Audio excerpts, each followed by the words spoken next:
Kita akan temukan seorang muslim yang mengamalkan agamanya sangat mudah sekali. Dia punya panduan hidup dan dia bisa buktikan hasilnya dalam realita sehari-hari. Kalau itu kesimpulan atau itu yang bisa kita jelaskan di awal pembukaan kita teman-teman sekalian, maka coba fokus kepada apa yang diperintahkan saja. Dan fokus kepada hal-hal ini dalam aplikasi kehidupan kita atau kita aplikasikan dalam kehidupan sehari-hari, lalu kemudian ajarkan kepada orang lain. Dan juga hal-hal yang dilarang dalam agama, jauhi. Dan jangan pernah contohkan kepada orang lain. Karena menjadi contoh, mempraktikkan kebaikan yang telah diperintahkan oleh Sang Pencipta Allah melalui kitabnya Al-Quran dan melalui sunnah Nabi-Nya Muhammad SAW, itu akan jadi pahala. Mengajarkan kepada orang lain menjadi amal jariyah buat dia. Mengerjakan dosa yang dilarang oleh Sang Pencipta Allah akan dapat hukuman. Kalau diajarkan kepada orang lain malah bisa berlipat-lipat hukumannya, karena setiap pelaku keburukan akan dipanen pahalanya oleh orang yang menunjukkan. Ada orang Masya Allah datang ke majelis ilmu begini, dia rasa ada manfaatnya, dia ajak teman-temannya, dia dapat manfaat, teman-temannya juga dia dapat manfaat, dia diberikan pahala yang sama dengan apa yang didapatkan oleh temannya. Misal dia datang ke majelis ilmu, dikasih oleh Allah misalnya 100 pahala, ini contoh saja. Maka temannya juga yang diajak dapat 100 pahala, tapi dia kena mengajak temannya dapat 100 pahala seperti pahala temannya, berarti dia dapat 200 tanpa dipotong dari pahala temannya tadi. Begitu kalau diajak 5 orang, kalau diajak 10 orang, kalau diajak 100 orang, makin banyak makin besar pahalanya. Penyuruh-penyuruh pada kebaikan ini sangat bagus, pahalanya besar. Hanya saja harus yang dia serukan memang kebenaran, harus jelas panduannya, tidak boleh sembarangan dikarang-karang. Qala Allah, qala Rasul, jangan ditambah, jangan dikurangi. Udah Allah sudah turunkan dengan selengkap-lengkapnya Al-Quran 30 juz, juga sudah diajarkan kepada Nabi Muhammad SAW semua sunnah. Apa yang Allah inginkan, cukupkan dengan itu. Dan orang yang berbuat dosa, ada banyak orang subhanallah panen dosa karena dia sendiri yang buat. Dia buat zina misalnya, dia dapat dosa dengan zinanya. Tapi uniknya, dia panggil temannya keesokan harinya untuk ke diskotik yang sama, ke karaoke yang sama, ke tempat zina yang sama, atau ke hotel yang sama. Kemudian dia mengajarkan temannya yang belum tahu apa-apa, kalau nanti kamu masuk ke kamar, kamu lakukan seperti ini, lakukan seperti ini. Diajarkan secara rinci bagaimana temannya berzina. Walaupun dia tidak lakukan zina pada malam itu, malam yang kedua yang diajak temannya, tetap dia dapat dosa yang sama dengan apa yang dilakukan oleh temannya. Maka ini harus dijauhi ini. Kalaupun ada seseorang terjerumus dalam kesalahan, karena semua orang bisa terjerumus dalam kesalahan, maka minimal buat diri dia sendiri. Jangan diekspos ini, jangan dibagi-bagi sama orang. Karena kalau mereka melakukannya walaupun kita sudah tidak melakukannya, maka tetap kita dapat dosanya. Pelanggaran dalam agama teman-teman oleh para ulama dibagi menjadi 2. Ada dosa syahwat, ada dosa syubhat. Dosa syahwat, dosa yang diikuti dengan hawa nafsu, zina, riba, mencuri, memukul, menipu, itu hawa nafsu. Umumnya dosa syahwat ini orang yang melakukan, kata para ulama, sadar kalau dia salah dan tidak sulit untuk mengajaknya kembali. Misal kalau ada orang berzina lalu kemudian kita nasihatin, ada memang secara kejiwaan dia tahu dirinya sedang berbuat salah, maka lebih mudah dia untuk meninggalkan perbuatan salahnya. Bahkan kadang-kadang dia mengakui sendiri, dia tahu dirinya sedang sesak nafasnya, sedang gak enak, sedang sumpek gara-gara sudah buat dosa itu. Ada yang kedua ini yang berbahaya, dosa syubhat. Dosa syubhat, dia nggak tahu ini dosa atau bukan. Ini masalah ini. Jadi dia melakukan perbuatan yang dia anggap itu kebaikan, padahal sebenarnya bukan kebaikan. Seperti orang banyak sibuk melakukan perbuatan bid'ah, syirik. Ini bahaya sekali. Dia tidak sadar dirinya sedang berbuat kesalahan, dia anggap dirinya sedang ibadah. Sia-sia waktunya, sia-sia ibadah yang sedang dia lakukan karena tidak diterima, tidak ada panduannya. Dan juga nanti akan menjadi dosa itu, menjadi hukuman. Apalagi kalau dia ngotot mengajarkan kepada orang lain, makin banyak tersebar. Ingat, para ulama mengingatkan teman-teman sekalian, kalau syaitan itu akan jalan di alur fikiran manusia seperti apa yang sedang dia geluti, apa yang sedang dia tekuni. Kalau orang itu tadinya suka ibadah, maka syaitan masuk di ibadahnya. Kalau seseorang yang kita tidak bisa digoda berzina sama syaitan misalnya, tidak bisa digoda dalam riba misalnya, atau dalam mencuri misalnya, syaitan tuh dia suka ibadah, dalam ibadah nanti dia masuk ke dalam majlis, dia hasut sama yang di sana, dia cemburu ya, atau dia mungkin menggibah orang yang ini, dan seperti itulah dalam ibadahnya dimasukkan, atau dibuat dia mengkhair pada saat dia sholat, atau dia merasa, atau dia riak dalam ibadahnya. Maka syaitan masuk di sisi di mana orang itu sedang memikirkan sesuatu atau apa yang sedang dia tekuni. Harus hati-hati, karena jangan sampai kita berpikir dosa itu hanya kalau saya zina, hanya kalau saya bohong. Enggak, kita juga melakukan perbuatan-perbuatan yang Nabi tidak contohkan dalam ibadah, bisa syubhat. Syubhat ini sabda Nabi SAW sudah jelas. Yang halal jelas, yang haram jelas. Di antaranya ada hal yang samar-samar. Siapa yang menjerumuskan dirinya siapa yang menyelamatkan diri dari hal yang samar-samar, boleh atau enggak ya, dia telah menyelamatkan kesucian agamanya dan di jiwanya, dirinya dia. Dan siapa yang menjerumuskan dirinya pada yang syubhat, tidak jelas hukumnya, dia belum tahu atau dia tidak tahu, atau mungkin memang tidak ada dalilnya, maka dia telah menjerumuskan dirinya pada yang haram. Seperti pengembala domba yang membawa domba-dombanya di padang rumput yang luas, kemudian rumputnya lebih tinggi dari dombanya, dia tidak tahu domba mana yang dicuri oleh serigala. Khusus untuk masalah dalil yang dipakai oleh Imam Adz-Dzahabi rahimahullah dalam dosa besar ini, dan Imam Adz-Dzahabi bukan ulama yang hidup zaman sekarang, sudah lama ini, dan buku yang sedang kita bahas jelas rujukannya. Beliau mengingatkan dari zaman itu, tahun 700-an Hijriah ya, ini kurang lebih 7 abad yang lalu. Beliau mengatakan, diangkat dalil yang pertama, hadis Nabi SAW dalam riwayat Imam Muslim Kitabul Ilm nomor 2674, man da'a ila dhalalatin kana alaihi minal ithmi mithlu athami man tabi'ah la yanqusu dhalika min athamihim syai'a. Tentu ini ada potongan hadis yang pertamanya, ini potongan yang kedua. Saya bacakan dulu terjemahan yang sekarang. Barang siapa yang mengajak kepada suatu kesesatan, maka dia akan menanggung dosa seperti dosa-dosa orang yang mengikutinya. Hal itu tidak akan mengurangi dosa-dosa mereka sedikit pun. Potongan awalnya hadisnya adalah, siapa yang mengajak pada kebaikan, maka dia akan mendapatkan pahala orang yang melakukan kebaikan dengan mengikuti dia, tanpa dikurangi sedikit pun dari pahala orang yang melakukannya. Kayak tadi saya kasih contoh, kita ajak orang ke majelis ilmu, kita ajak orang ke masjid, kita dapat pahala, teman kita dapat pahala, tapi kita diberikan oleh Allah bonus seperti pahala yang apa yang didapatkan oleh teman kita karena kita mengajaknya. Mengajak saja, mengajak, dakwah, panggil, ajak mereka. Begitu pula dengan sebaliknya tadi, saya bilang potongan hadis, barang siapa yang mengajak pada suatu kesesatan, kemaksiatan, kesalahan, dia tunjukkan ya. Kalau pula ada orang tanya di mana alamatnya diskotik ini, jangan jawab, gak usah jawab, walaupun kita tahu ada di ujung jalan. Tak usah dijawab. Karena kalau kita jawab, oh saya nggak ke diskotik, tapi itu di sana tuh di pojok sebelah kiri. Lalu dia pergi diskotik 3 jam. Kita duduk di rumah baca buku dapat dosa. Untuk apa? Kalau pun nasihatin dia, ya. Saya mau tanya diskotik ini di mana? Mas orang muslim ya? Tanya, siapa tahu dia muslim? Iya saya muslim. Sudah tahu gak itu nggak boleh loh ke diskotik, haram gini-gini. Ya udah itu urusan saya, ya sudah, saya juga nggak bisa tunjukin. Saya nggak mau dapat dosa kalau saya tunjukin. Siapa tahu jadi penyebab hidayahnya. Siapa tahu. Subhanallah. Dalam beberapa bahasa Arab dikatakan, bisa saja sebuah kalimat yang kau ucapkan bisa mengubah hidup seseorang, berubah jadi totalitas, secara totalitas menjadi kebaikan. Saya pernah sampaikan teman-teman kalau masih ingat kisah Abu Hanifah. Abu Hanifah itu mulai menuntut ilmu umur 35 tahunan.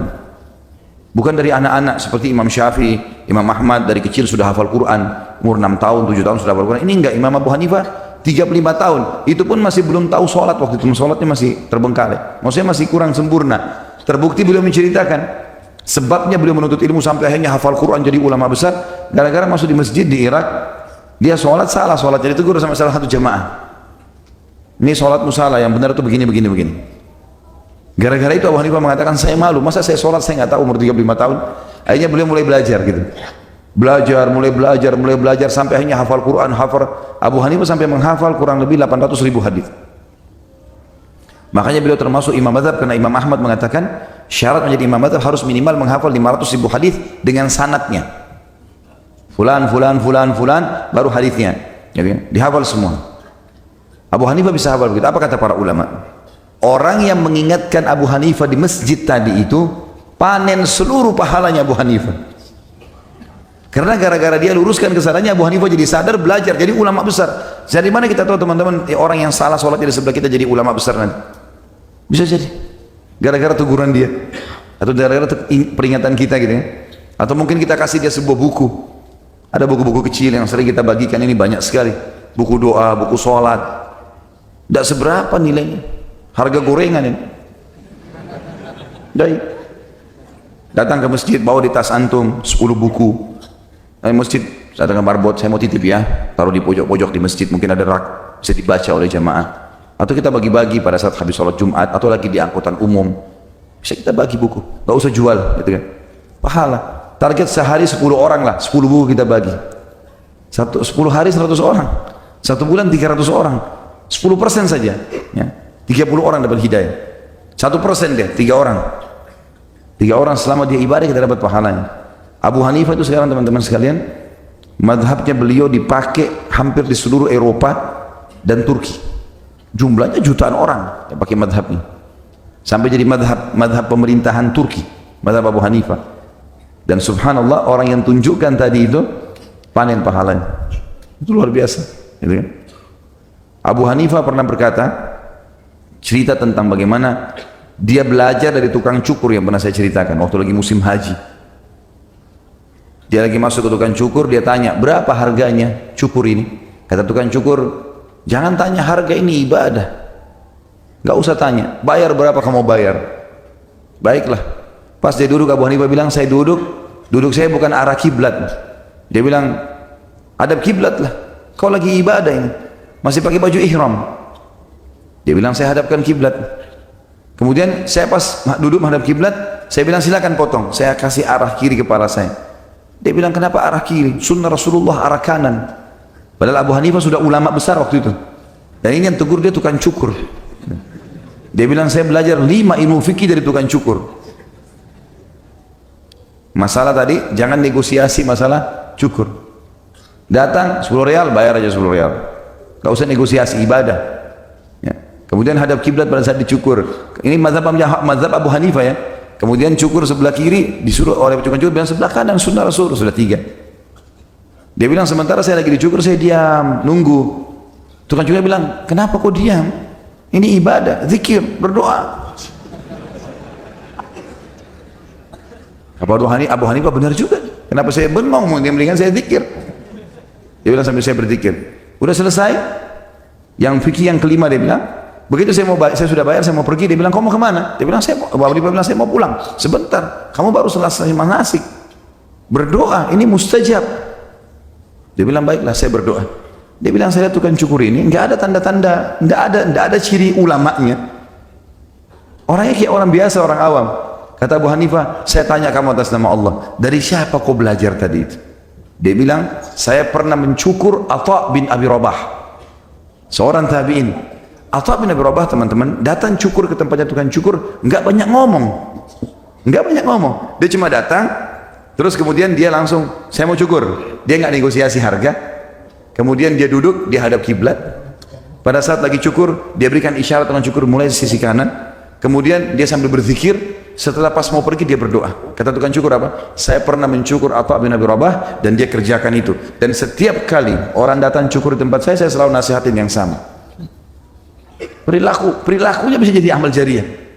Dan subhanallah, Atha bin Abi Rabah tidak pernah kenal Abu Hanifah. Tidak pernah kenal, karena Atha sudah meninggal lama. Abu Hanifah waktu itu masih belum belajar agama malah. Maka Atha bin Abi Rabah panen pahala mazhabnya Abu Hanifah dalam masalah manasik. Hanya karena masalah itu contohnya. Dan banyak sekali. Saya pernah subhanallah naik bus waktu masih mahasiswa. Dari Madinah ke Mekah mau umrah, saya masih ingat, bahkan sekarang ini saya masih kebayang muka orang itu, subhanallah. Dia duduk di belakang kursi saya. Jadi pada saat lagi Madinah ke Mekah lumayan, dulu masih 6 jam kita naik bus, karena kecepatan bus dilarang oleh kerajaan Saudi lebih dari 60 atau 80 km, 6 jam sampai di Mekah. Tengah jalan ada orang di belakang saya ini, sambil waktu naik habis lewat Mikot, kemudian naik di bus sambil talbiyah, masing-masing talbiyah. Orang ini tadinya saya merasa terganggu awalnya. Orang ini di belakang kursi saya, dia bilang, ya ikhwani, wahai saudara-saudaraku, jangan diam, ini lagi ibadah. 5-6 jam perjalanan, berzikirlah, bertalbiyahlah. Kita kalau meninggal dalam keadaan berihram, kita dikubur dengan ihram kita. Ini ibadah. Lalu mulai disebut-sebut banyak hadis. Dan ada di antara hadis dia yang dia sebutkan, saya masih ingat sampai sekarang. Dia mengatakan di antara hadis Rasulullah SAW, kalau kalian berzikir, maka tanah yang sedang dilewati oleh seseorang yang berzikir berbangga dengan tanah yang lain atau lokasi yang lain. yang tidak ada yang sedang, atau tidak ada orang yang lewat sedang berzikir di sana. Dia mengatakan, sungguh telah lewat di atasku hamba Allah yang berzikir kepada Allah. Di antara, terus saja dia bicara teman-teman sampai mendekati Mekah, hampir 5 jam, 6 jam dia bicara terus, nasihat terus. Saya tadinya awal sempat merasa terganggu, lama-lama saya asyik mendengarkan. Dia cerita tentang hadis, tentang apa, banyak sekali diberikan nasihat sama dia.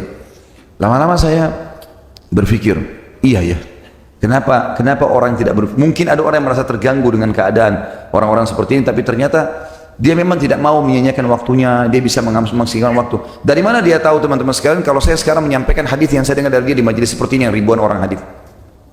Dia cuma duduk di mobil, di bus itu hari. Ini kisah mungkin sekitar 15-17 tahun yang lalu ini. Ya. Tapi begitulah subhanallah. Jadi kebaikan-kebaikan itu kita amalkan, sebarkan. Amalkan, sebarkan. Jangan diam. Yang penting kebenaran itu kita tahu. Betul-betul memang kebenaran. Harus punya dalil. Kalau Allah, kalau Rasul, kita punya agama, murni Islam, jangan ditambah-tambah gitu. Seperti itulah teman-teman sekalian. Sama halnya dengan keburukan. Pengalaman-pengalaman antum dalam dosa, jangan dikenang lagi, tidak usah kenang. Apalagi kalau sampai mengajarkan ke orang lain, apalagi kalau menceritakan ke orang lain. Bahkan sebagian ulama mengatakan, dianjurkan agar seseorang tidak menceritakan maksiatnya di masa sebelum dia taubat. Walaupun dia mau jadikan sebagai ibrah dan pelajaran bagi orang lain. Lebih baik dia hindari. Khawatir kalau dia sebutkan, dia terkenang. Bisa mengingat, bisa jadi masalah buat dia. Misal dia bilang, saya dulu juga pernah berzina, nah untuk apa? Saya juga tahu itu begini dan begitu. Lebih baik dia mengatakan, jangan berzina, tapi menikahlah. Lalu dia sebutkan fadilah daripada dia mengenang masa lalunya. Saya sudah pernah laluin itu semua obat-obatan, saya pernah laluin itu begini-begini. Enggak ada gunanya. Apa gunanya? Nah, disebutin. Karena kita dianjurkan untuk menutupi aib kita sendiri. Itu aib, nggak boleh. Kata Nabi SAW, orang yang buruk kedudukannya di sisi Allah adalah orang yang telah Allah tutupi aibnya semalaman, lalu dia bongkar sendiri besoknya. Malam hari dia zina, malam hari dia mabuk, malam hari segala, Allah tutup semalam suntuk, nggak ada yang tahu. Besok dia sendiri yang ekspos di kantornya, atau di jalan, atau di keluarganya. Apalagi kalau sampai ajarkan ke orang lain ini. Ya. Kita sebagai orang tua jangan ajarkan amal buruk kepada anak-anak, jangan wariskan keburukan. Kepada teman-teman, pada kerabat, pada istri, pada suami, ya. Walaupun kepada orang tua kita juga harusnya kita pahami ini teman-teman sekalian. Dan ini berbahaya sekali karena dosa-dosa kita akan panen dari situ.